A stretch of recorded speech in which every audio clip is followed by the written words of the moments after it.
सभी दोस्तों का स्वागत है अनवरत बेंच की क्लास नंबर 10 में। और दोस्तों कल हमने टॉपिक स्टार्ट किया था बकरी की नस्लें। और दोस्तों बकरी के बारे में बेसिक जानकारियां हैं वो मैंने आपको बताई थी। और दोस्तों मैंने आपको बताया था कि NBAGR के अकॉर्डिंग टोटल भारत में बकरियों की कुल कितनी नस्लें हैं, कौन सी नस्लें हैं वो नई जोड़ी गई, कब जोड़ी गई, इसके अलावा इसका वैज्ञानिक नाम क्या होता है, गुणसूत्र संख्या बकरियों में कितनी होती है, कौन सी नस्लें महत्वपूर्ण हैं और उन नस्लों का संबंध किस राज्य से हैं, ये भी हमने बात कर ली थी। और दोस्तों मैंने आपको कुछ बकरियों की फ़ोटो भी दिखाई थी। और इसके अलावा दोस्तों हमने बकरी के अन्य नाम भी हमने देख लिए थे और साथ में बकरी से संबंधित महत्वपूर्ण शब्दावली यानी टर्मिनोलॉजी भी हमने देख ली थी। और दोस्तों मैंने आपको काईमेरा के बारे में बताया था। और दोस्तों काईमेरा जो कि बकरी और भेड़ का क्रॉस है, ठीक है, काईमेरा। और दोस्तों काईमेरा को इंग्लिश में बोलते हैं जीप, ठीक है। मैंने कल आपको गिप बता दिया था, लेकिन दोस्तों इसका सही प्रोनाउंसिएशन होता है गिप। गिप का सही प्रोनाउंसिएशन होता है जीप, ठीक है। तो जीप या काईमेरा क्या है, बकरी और भेड़ का क्रॉस है। और दोस्तों जब एक जाति का दूसरी जाति के मध्य क्रॉस करवाया जाता है तो उसको बोलते हैं ट्रांसजेनिक जंतु। यानी जैसे हमने बकरी की जाति कौन सी है तो आप कहेंगे हिरकस, भेड़ की जाति कौन सी है तो एरिस। जब दो जाति है उनका क्रॉस करवाया जाता है तो उन दोनों के क्रॉस करवाने से उत्पन्न जो संतति होती है उसको ट्रांसजेनिक बोलते हैं। तो दोस्तों काईमेरा या जीप क्या है, एक ट्रांसजेनिक जंतु है। ये क्वेश्चन प्रीवियस ईयर एग्जामों में पूछा गया है, तो आप याद रखेंगे कि जो जीप या काईमेरा क्या है तो एक ट्रांसजेनिक जंतु है। क्या है, ट्रांसजेनिक जंतु है, ट्रांसजेनिक जंतु है, ये आप याद रखेंगे, ठीक है। उसके बाद में दोस्तों इसी प्रकार जो घोड़ा और गधे का दोनों का जो क्रॉस करवाया गया उससे उत्पन्न संतति है उसको खच्चर बोलते हैं, ठीक है। तो खच्चर भी हम कह सकते हैं कि एक प्रकार से क्या है, ट्रांसजेनिक क्या है, जंतु है। ये भी आप याद रखेंगे। नेक्स्ट बात कर लेते हैं दोस्तों, ये मैंने आपको काईमेरा की फ़ोटो भी दिखाई थी, बड़ी फ़ोटो, ये देखिए। उसके बाद में दोस्तों स्टैच्यून की हमने बात कर ली थी। और दोस्तों आज हम बात करेंगे बकरी से संबंधित महत्वपूर्ण तथ्य। तो दोस्तों सबसे पहले हम बात करते हैं कि बकरियों के मामले में भारत की विश्व में क्या स्थिति है। तो दोस्तों विश्व में भारत की स्थिति बात करें तो बकरियों के मामले में इसका दूसरा स्थान आता है, ठीक है। अब हम बात कर लेते हैं कि भारत में बकरियों की कुल संख्या कितनी है। तो याद रखेंगे 20वीं पशुगणना 2019 के अनुसार भारत में बकरियों की कुल संख्या कितनी है तो 148.88 मिलियन। याद रखेंगे दोस्तों आंकड़ा 148.88 मिलियन। और दोस्तों हमने गाय की कुल संख्या पढ़ी थी 20वीं पशुगणना 2019 के अनुसार तो 192.49 मिलियन। और मैंने आपको ये भी बताया था कि भारत में सर्वाधिक पाए जाने वाला पशु कौन सा है, गाय, ठीक है। और दोस्तों अब हम बात कर रहे हैं कि भारत में बकरियों की कुल संख्या कितनी है। तो मैंने अभी आपको बताया 148.88 मिलियन, ठीक है, याद रखेंगे। और दोस्तों आगे हम बात करेंगे कि हमारे राजस्थान में बकरियों की संख्या कितनी है और हमारा स्थान कौन सा है। तो सबसे पहले दोस्तों बात हमने कर ली कि विश्व में भारत की स्थिति बकरियों की संख्या के मामले में दूसरा स्थान आता है और भारत में कुल बकरियां 148.88 मिलियन हैं। और मैंने दोस्तों आपको ये भी बताया था कि 1 मिलियन में 10 लाख होते हैं, ठीक है, ये आप याद रखेंगे। अब हम दोस्तों नेक्स्ट फैक्ट याद कर लेते हैं कि भारत में सर्वाधिक बकरियों वाला राज्य यानी भारत में सर्वाधिक बकरी किस राज्य में पाई जाती है तो हमारे राजस्थान में।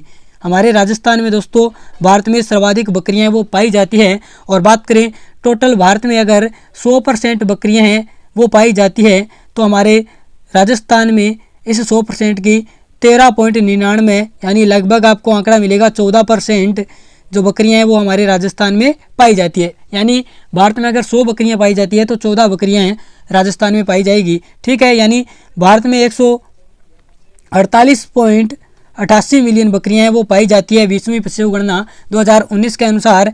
जबकि 20वीं पशुगणना 2019 के अनुसार अगर हम हमारे राजस्थान की बात करें तो 20.84 मिलियन के हैं वो बकरियां हैं वो हमारे राजस्थान में पाई जाती है। अगर इसका परसेंटेज निकालें तो लगभग आता है 13.99%, ठीक है, इतना आता है। यानी लगभग आपसे पूछा जा सकता है कि भारत में सर्वाधिक बकरियों वाला राज्य कौन सा है तो राजस्थान।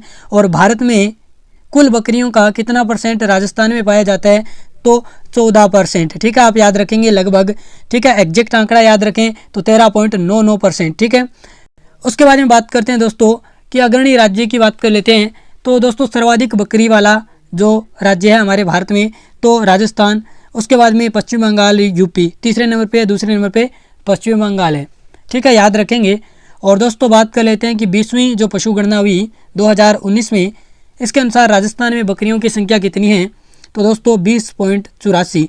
और एक फैक्ट याद रखेंगे कि राजस्थान में कौन सा यानी राजस्थान में सर्वाधिक पशु कौन सा पाया जाता है, तो बकरी, और भारत में सर्वाधिक पशु कौन सा पाया जाता है, तो गाय। ठीक है, इस प्रकार याद रखेंगे कि राजस्थान में सर्वाधिक पाया जाने वाला पशु कौन सा है, तो आप कहेंगे बकरी।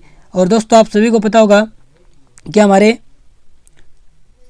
जो राजस्थान में 5.68 करोड़ क्या है टोटल पशु पाए जाते हैं, या फिर इसको हम बोलें तो 56.8 मिलियन। ठीक है, इसमें से दोस्तों 20 मिलियन जो है वो बकरी हैं। और दोस्तों राजस्थान में पाए जाने वाला सर्वाधिक जो पशु है वो भी बकरी है, क्योंकि दोस्तों हमारे यहाँ पे 56.8 मिलियन टोटल पशु हैं, उसमें से 20 मिलियन हैं वो क्या हैं, आप कहेंगे बकरी है।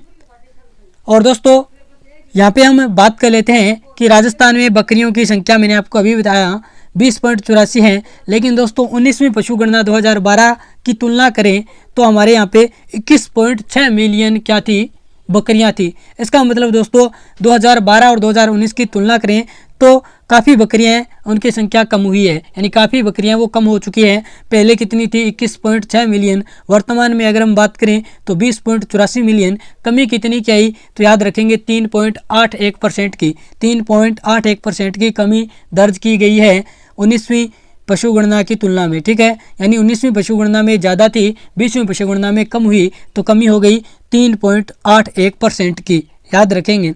अब हम बात कर लेते हैं कि सर्वाधिक बकरियों वाला जिला, तो सर्वाधिक बकरियों वाला जिला है बाड़मेर, यानी बाड़मेर में सर्वाधिक बकरियां हैं वो पाई जाती है राजस्थान में। और न्यूनतम बकरियों वाला जिला की बात करें तो नाम आता है धौलपुर का। तो आप याद रखेंगे, जैसे दोस्तों हमने पढ़ा था कि गाय में सर्वाधिक है वो किस जिले में पाई जाती है, तो आपने कहा था बीकानेर में। ठीक है, और सबसे कम गाय तो धौलपुर में। इसी प्रकार याद रखेंगे कि सर्वाधिक जो बकरी है वो बाड़मेर में और कम है वो धौलपुर में। ठीक है, उसके बाद में दोस्तों ये जो पेज है इसको आप रट लेना, क्योंकि यहाँ से एग्जामिनर पक्का क्वेश्चन पूछेगा।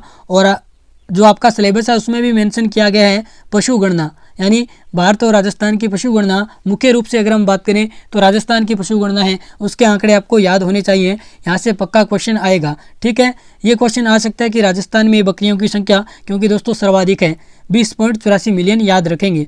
उसके बाद में दोस्तों बात करते हैं कि भेड़ व बकरी प्रजनन नीति राजस्थान में कब आई, तो आप कहेंगे 2009 में। ठीक है, और मैंने जब आपको गाय के बारे में पढ़ाया था तब भी बताया था कि गाय भैंस जो नीति है वो 2014-15 में आई थी, और भेड़ बकरी नीति है वो 2009 में आई थी राजस्थान में। तो 2014-15 और 2009 दोनों सन है, इनको याद रखेंगे। ठीक है, अब दोस्तों बात कर लेते हैं कि राजस्थान में बकरी से संबंधित महत्वपूर्ण अनुसंधान। तो दोस्तों पहले अनुसंधान का नाम आता है, यानी कुछ इंस्टीट्यूट है उसकी बात कर रहे हैं। पहला इंस्टीट्यूट आता है बकरी विकास एवं चारा उत्पादन केंद्र। ये कहाँ पे है, तो आप कहेंगे रामसर अजमेर में। तो दोस्तों सीधा क्वेश्चन पूछा जाता है कि बकरी विकास एवं चारा उत्पादन केंद्र कहाँ पे है, रामसर अजमेर। तो आप कहेंगे बिल्कुल रामसर अजमेर में है। ठीक है, 4 ऑप्शन आपको मिलेंगे, उनमें से एक ऑप्शन मिलेगा रामसर अजमेर, तो आप कहेंगे रामसर अजमेर राइट आंसर है। बकरी विकास एवं चारा उत्पादन केंद्र रामसर अजमेर, याद रखेंगे। उसके बारे में दोस्तों बात करते हैं कि हमारे राजस्थान में बकरी अनुसंधान केंद्र कहाँ पे है, तो अविका नगर टोंक में है। अब दोस्तों मैं आपको बात बताता हूँ, एक यहाँ पे मैंने नोट्स में नहीं लिखा, यानी मैं लिखना भूल गया था, वो यहाँ पे आप लिख लेंगे कि केंद्रीय, साथ साथ में नोट्स अगर आप बना रहे हैं तो लिख लीजिएगा, केंद्रीय बकरी अनुसंधान संस्थान। ठीक है, ये कहाँ पे है, तो ये आप लिखेंगे मखदूम। और मखदूम दोस्तों कहाँ पे है, तो यूपी में। तो याद रखेंगे दोस्तों केंद्रीय बकरी अनुसंधान संस्थान मखदूम यूपी में है। और दोस्तों इस केंद्रीय बकरी अनुसंधान संस्थान की एक शाखा है, पश्चिमी एरिया की शाखा, और ये कहाँ पे है, तो ये हमारे अविका नगर टोंक में, जिसे बोलते हैं बकरी अनुसंधान केंद्र, यानी पश्चिमी क्षेत्र का पश्चिमी शाखा का बकरी अनुसंधान केंद्र कहाँ पे है, तो अविका नगर टोंक में। यानी हमारा जो सेंट्रल गोट पे रिसर्च के लिए इंस्टीट्यूट है वो तो मखदूम यूपी में है, लेकिन जो केंद्रीय बकरी अनुसंधान संस्थान है इसकी एक पश्चिमी शाखा है, उसका मुख्यालय कहाँ पे है? तो अविका नगर टोंक में। तो इसलिए आप याद रखेंगे हमारे राजस्थान में तो बकरी अनुसंधान केंद्र अविका नगर टोंक में है, जबकि केंद्रीय बकरी अनुसंधान संस्थान कहाँ पे है? तो आप कहेंगे मखदूम यूपी में। ठीक है, और एक बकरी विकास एवं चारा उत्पादन केंद्र भी आप याद रखेंगे कहाँ पे है? रामसर अजमेर में। ठीक है, इतने संस्थान आपको याद रखने हैं। और दोस्तों एक महत्वपूर्ण फैक्ट आता है कि 1 एकड़ जो ज़मीन होती है उसमें हम कितनी बकरियां हैं उनको पाल सकते हैं? तो 100 बकरियों को हम पाल सकते हैं। तो ये फैक्ट भी आप याद रख लीजिएगा, 1 एकड़ ज़मीन में कितनी बकरियां हैं उनको पाला जा सकता है? तो 100 बकरियों को। उसके बाद में दोस्तों बात करते हैं कि बकरियों में मध्यकाल, मध्यचक्र, गर्भकाल इनका समय है वो कितना होता है? तो दोस्तों सबसे पहले बात करते हैं मध्यकाल। तो दोस्तों मध्यकाल है वह 1 और 2 दिन का होता है। और दोस्तों मैंने आपको गाय वाला टॉपिक पढ़ाया था, उसमें बताया था कि मध्यकाल और मध्यचक्र क्या होता है। वहाँ पे आप जाके देख सकते हैं कि मध्यकाल और मध्यचक्र क्या होता है। तो मध्यकाल दोस्तों 1 से 2 दिन और मध्यचक्र है वो 21 दिन का होता है। यानी हमने पढ़ा था कि गाय, भैंस, बकरी इन तीनों में और सूअर में, इन चारों में क्या है? मध्यचक्र है वो 21 दिन का होता है। तो आपको याद रखना है कि इनमें मध्यचक्र यानी जो स्ट्रेस साइकिल है वो 21 दिन का होता है। और मध्यकाल की बात करें तो 1 से 2 दिन, जबकि हमने गाय में पढ़ा था 10 से 24 घंटे। गाय में क्या होता है? मध्यकाल का टाइम होता है। मध्यकाल का टाइम गाय में 10 से 24 घंटे, जबकि बकरी में बात करें तो 1 से 2 दिन याद रखेंगे। और दोस्तों गर्भकाल की बात करें तो 151 दिन, इसमें आप +5 कर सकते हैं। ठीक है, यानी 155 भी मिल सकता है, 156 भी आपको मिल सकते हैं बकरी का गर्भकाल। अगर इसमें से 5 माइनस कर देंगे, ठीक है, तो आपको भेड़ का गर्भकाल है वो पता चल जाएगा। यानी 151 में से अगर हम 5 कम करते हैं तो भेड़ का गर्भकाल आ जाएगा, यानी 147-48 दिन, जबकि 5 में ऐड कर देंगे तो 155-56 दिन या 151 दिन क्या हो जाएगा? बकरी का गर्भकाल। ठीक है, इस प्रकार आप याद रखेंगे। इसके अलावा दोस्तों बात करते हैं कि जो बकरी है वो उसकी अधिकतम प्रजनन क्षमता कितनी होती है, यानी कितनी आयु तक वो प्रजनन करने में सक्षम है? तो 5 वर्ष, यानी 5 वर्ष तक बकरी है वो प्रजनन कर सकती है और बच्चे हैं वो पैदा कर सकती है। 5 वर्ष की आयु के बाद वह बच्चे पैदा नहीं कर सकती क्योंकि उसकी प्रजनन क्षमता है वो समाप्त हो जाती है। उसके बाद में दोस्तों बात करते हैं कि प्रजनन अनुपात क्या रहना चाहिए, यानी जो बकरियों का 20-30 बकरियाँ उन पे एक बकरा होना चाहिए। ठीक है, यानी एक बक है वो 20-30 डोई है उन पे होना चाहिए, ये होता है प्रजनन अनुपात। ठीक है, उसके बाद में बात करते हैं दोस्तों कि बकरी है वो दोस्तों अपने शरीर भार का 5 से 7% शुष्क चारा खा सकती है, ये आप याद रखेंगे। यानी बकरी है वो अपने शरीर भार का 5 से 7% शुष्क चारा खा सकती है। यानी कोई बकरी है उसका शरीर यानी भार कितना है? 100 किलो है, तो वह 5 से 7 किलो है वो शुष्क चारा खा सकती है। ठीक है, तो देख लो ये इसका क्या होता है? शुष्क चारा खाने की क्षमता होती है। यानी एक बकरी है वो अपने शरीर भार का 5 से 7% शुष्क चारा खा सकती है। इसके अलावा दोस्तों बात करते हैं कि जो बकरी का दूध होता है उसमें एक गंध आती है, वो किस कारण आती है? तो बकरी का दोस्तों वैज्ञानिक नाम हम पढ़ते हैं तो कैप्रा हिरकस। तो कैप्रा से याद रखेंगे कैप्रिक अम्ल, यानी बकरी के दूध में जो गंध आती है वो किसके कारण आती है? किस अम्ल के कारण आती है? तो आप कहेंगे कैप्रिक अम्ल के कारण। ठीक है, याद रखेंगे। उसके बाद में दोस्तों यहाँ पे ये इंपॉर्टेंट है, एग्जामिनर आपसे पूछ सकता है, याद रखेंगे कि विश्व की प्रथम क्लोनिल बकरी का नाम क्या है, यानी क्लोनिंग की गई बकरी का क्या नाम है? तो नूरी। ठीक है, और दोस्तों अगर आपसे पूछे कि विश्व में सर्वप्रथम जो क्लोनिंग है वो किस पशु में की गई, तो आप कहेंगे भेड़ में।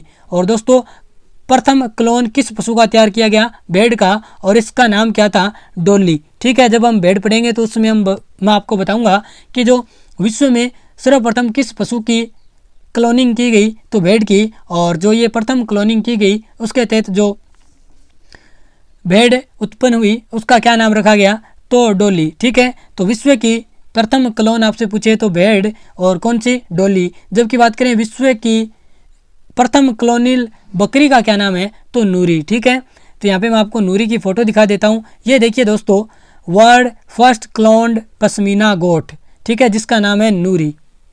ठीक है, यानी पश्मीना ऊन के लिए इसको जम्मू कश्मीर में जो centre of animal biotechnology faculty of veterinary science है उसके द्वारा, यानी कश्मीर की उसके द्वारा यानी विकसित किया गया नूरी को। ये विश्व की प्रथम बकरी की क्लोन्ड क्या है, ब्रीड है, ठीक है, पश्मीना गोट की।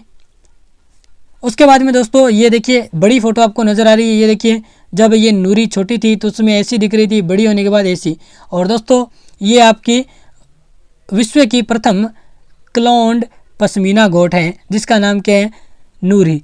अगर दोस्तों क्वेश्चन आपसे ऐसे भी पूछ सकते हैं कि विश्व की प्रथम क्लोनिल बकरी का क्या नाम है, तो आप कहेंगे नूरी, ठीक है। या फिर आपसे ऐसे पूछा जा सकता है कि विश्व की प्रथम क्लोन्ड पश्मीना गोट कौन सी है, तो आप कहेंगे नूरी, ठीक है। तो याद रखेंगे ये नूरी की फ़ोटो आपके सामने है, ठीक है, ये देखिए बहुत ही क्लियर फोटो आपको नज़र आ रही है, याद रखेंगे।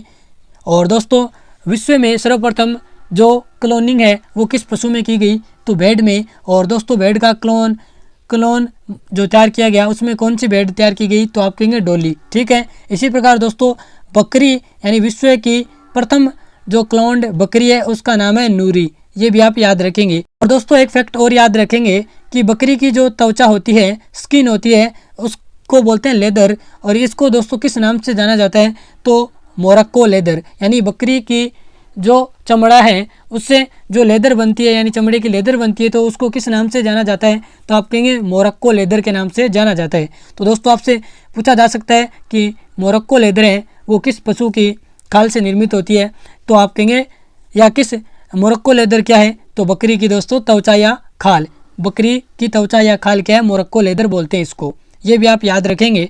नेक्स्ट बात कर लेते हैं दोस्तों बकरी की नस्लें, ठीक है। बकरी की नस्लें हम देखेंगे। सबसे पहले दोस्तों बात कर लेते हैं चेंगू और चेंगथांगी, या जिसे चांगथांगी भी बोला जाता है। तो दोस्तों चेंगू मैंने आपको बताया था कि हिमाचल प्रदेश की बकरी की नस्ल है, और चेंगथांगी जो कि जम्मू कश्मीर में बकरी की नस्ल है। इन दोनों ही नस्लों से पश्मीना ऊन प्राप्त की जाती है। और पश्मीना ऊन है वो दोस्तों बकरी के जो ये सफ़ेद बाल हैं, मुलायम होते हैं, उनसे निर्मित की जाती है। तो आपसे क्वेश्चन एग्जाम में आएगा कि पश्मीना ऊन है वो किससे प्राप्त की जाती है, किस पशु से, तो ऑप्शन में आपको मिले बकरी, भेड़, गाय, भैंस, तो आप कहेंगे बकरी, ठीक है। इसी प्रकार दोस्तों आपसे पूछा जा सकता है कि पश्मीना ऊन है वो किस बकरी की किस नस्ल से प्राप्त की जाती है, तो ऑप्शन में आपको मिले बीटल, जमुनापुरी, चेंगथांगी, सिरोही, तो आप कहेंगे चेंगथांगी। तो इस प्रकार के क्वेश्चन है वो एग्जामिनर आपसे पूछ सकता है। अब दोस्तों बात करते हैं बकरियों की नस्लें। तो सबसे महत्वपूर्ण बकरी की नस्ल आती है बीटल, ठीक है। बीटल के बारे में पढ़ेंगे। बीटल दोस्तों इसका उत्पत्ति स्थल माने तो दोस्तों ये पंजाब राज्य की क्या है, बकरी की नस्ल है। और पंजाब में अगर हम स्थान की बात करें तो गुरदासपुर, तो ये बीटल है, इसका उत्पत्ति स्थल माना जाता है पंजाब का गुरदासपुर जिला, ठीक है, याद रखेंगे। और दोस्तों ये बीटल है वो द्विप्रयोजनी नस्ल है। और बात करें इसकी महत्वपूर्ण विशेषता तो नर पशु में क्या होती है, दाढ़ी होती है, यानी दाढ़ी होती है। ये दोस्तों देखिए ये आपके सामने बीटल की फ़ोटो है। और दोस्तों इस बीटल को पाकिस्तान वाले इलाकों में भी पाला जाता है बीटल, ठीक है। और बात कर लेते हैं, ये देखिए बीटल जो नस्ल है उसकी फ़ोटो आपको नज़र आ रही है, ये देखिए, यानी इसका कलर वैसे तो ब्लैक होता है लेकिन ये कई कलरों में मिलती है। तो ये देखिए बीटल। और दोस्तों इसकी आंख देखेंगे तो इसका जो रेटिना है ये थोड़ा वाइट कलर का होता है, तो इसकी आंखें आप कह सकते हैं कि सफ़ेद, ये भी इसकी महत्वपूर्ण विशेषता है। ये देखिए इसकी आंख है थोड़ी वाइट नज़र आ रही है। और ये देखिए दूसरे कलर में जो ये बीटल है इसकी आंख भी आप देखेंगे तो वाइट नज़र आ रही है, तो ये महत्वपूर्ण इसकी विशेषता रेटिना वाली, ठीक है, इसका रेटिना वाइट कलर का होता है। तो ये आप याद रखेंगे बीटल के बारे में। बीटल दोस्तों आपसे सीधा क्वेश्चन पूछा जाएगा कि किस राज्य की बकरी की नस्ल है, तो आप कहेंगे पंजाब। और अगर आपसे पंजाब में कोई स्थान पूछ लिया जाए तो आप गुरदासपुर का नाम याद रखेंगे, ठीक है। द्विप्रयोजनी नस्ल है और नर पशु में क्या होती है, दाढ़ी होती है। ये नीचे आपको नीचे नज़र आ रही है ना, ये दाढ़ी, ठीक है, तो ये होती है इसमें। नेक्स्ट बात कर लेते हैं दोस्तों जमुनापुरी की। जमुनापुरी दोस्तों महत्वपूर्ण बकरी की नस्ल है और आपको याद भी रखनी है कि इसके उत्पत्ति स्थल की बात करें तो इटावा उत्तर प्रदेश, यानी इटावा जिला उत्तर प्रदेश इसका उत्पत्ति स्थल माना जाता है जमुनापुरी का। और दोस्तों इस नस्ल हेतु जो प्रसिद्ध गांव हैं वो आते हैं शासन और चक्कर नगर। तो दोस्तों आपसे पूछा जा सकता है कि चक्करनगर और शासन किस बकरी की नस्ल के लिए प्रसिद्ध हैं, तो आप कहेंगे जमुनापरी या जमुनापारी। तो दोस्तों जमुनापारी नस्ल हेतु प्रसिद्ध गांव कौन से हैं, शासन और चक्करनगर। और दोस्तों जमुनापरी को इसलिए चक्करनगर परी भी कहा जाता है। तो दोस्तों याद रखेंगे जमुनापुर जो पारी है उसको चक्करनगर परी भी कहा जाता है। तो आपसे क्वेश्चन पूछ लिया जाएगा कि चक्करनगर परी है वो बकरी की किस नस्ल को कहा जाता है, तो आप कहेंगे जमुनापारी को, ठीक है, जिसका उत्पत्ति स्थल इटावा उत्तर प्रदेश माना जाता है।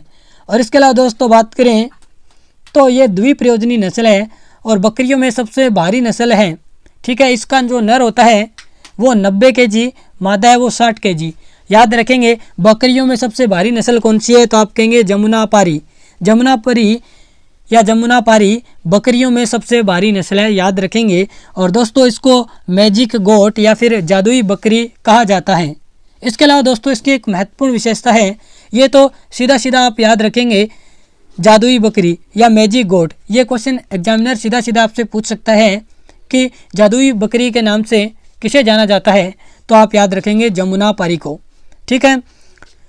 और दोस्तों इसकी एक महत्वपूर्ण विशेषता रहती है कि इसकी जो नाक है वो तोते जैसी होती है, इसलिए इसको तोतामुखी नस्ल भी कह दिया जाता है।